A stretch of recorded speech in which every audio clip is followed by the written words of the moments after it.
جمعہ کا عربی خطبہ اردو میں کیوں نہیں دیتے جبکہ یہاں کسی کو عربی نہیں آتی؟ اگر اردو میں دیں گے تو سب کو سمجھ میں آئے گا۔ دیکھیں یہ اشکال تو نمازوں میں بھی ہوتا ہے کہ سورہ فاتحہ اردو میں کیوں نہیں پڑھتے، عربی میں کیوں پڑھتے ہیں؟ عربی میں تو ہمیں سمجھ میں نہیں آتی۔ اللہ کی حمد و ثنا تسبیح ہم عربی میں کیوں کرتے ہیں، رکوع اور سجدے میں اردو میں کیوں نہیں کرتے؟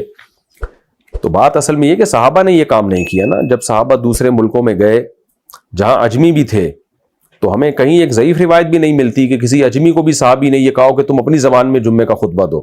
تو امت میں متواتر جو چیز چلی آ رہی ہے وہ یہی کہ خطبہ ہمیشہ سے عربی زبان میں ہی ہوتا رہا ہے، اجمیوں کے ملک میں بھی۔ اب آ کے ہمارے اہل حدیث حضرات نے اور سلفی حضرات نے مختلف زبانوں میں جمعے کا خطبہ شروع کر دیا، لیکن اس پر اجماع رہا ہے ہمیشہ سے۔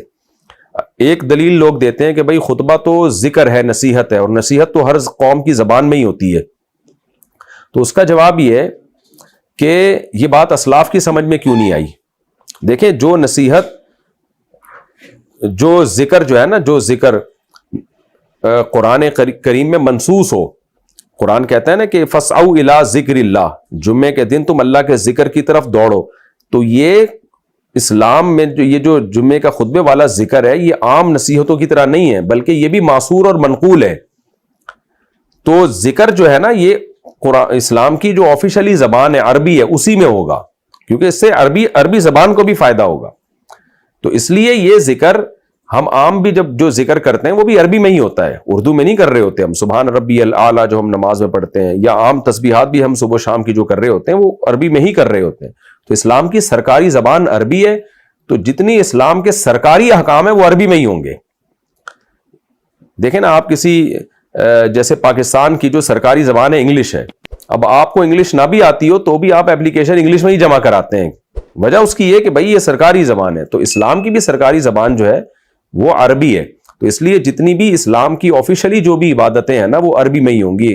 حج میں آپ لبیک اللہم لبیک کہتے ہیں، وہ عربی میں کہہ رہے ہوتے ہیں آپ۔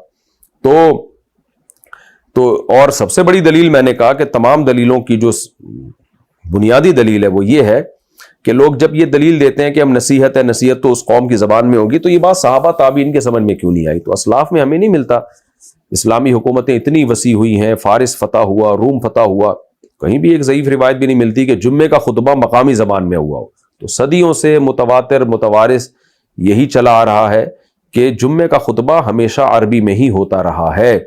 تو امت حدیث میں آتا ہے گمراہی پہ جمع نہیں ہو سکتی۔ ہاں اب شروع کر دیا ہے امریکہ میں، یو کے وغیرہ میں ہمارے سلفی حضرات نے کہ بھئی مقامی زبان میں خطبہ ہوگا، تو اس لیے جو محقق علماء ہیں وہ اس کو ٹھیک نہیں سمجھتے، اور وہ کہتے ہیں کہ جب عربی سرکاری زبان ہے تو وہ جتنی بھی اسلام کی جو آفیشلی عبادتیں ہیں اور آفیشلی اذکار ہیں وہ اسلام کی آفیشلی زبان میں ہی ہوں گی جو کہ عربی ہے۔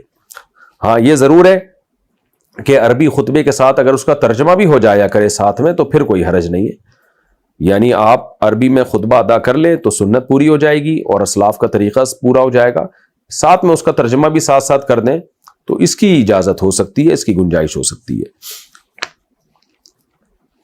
یہاں لوگ ایک طنز بھی کرتے ہیں کہ پھر یہ جو جمعے سے پہلے اردو میں تقریر ہوتی ہے یہ کہاں سے ثابت ہے؟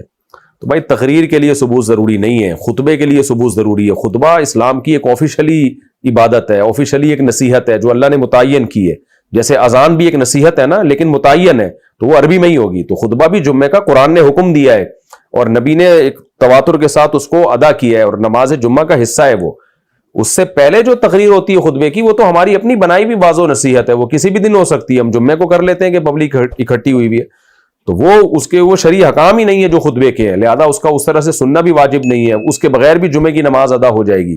لیکن یہ جو عربی خطبہ ہے نا یہ تو جمعے کا حصہ ہے، یہ پارٹ ہے، تو یہ تو اسلام کا ایک آفیشلی ایک حکم ہے، تو پھر اسی زبان میں ہوگا جو اسلام کی سرکاری زبان ہے۔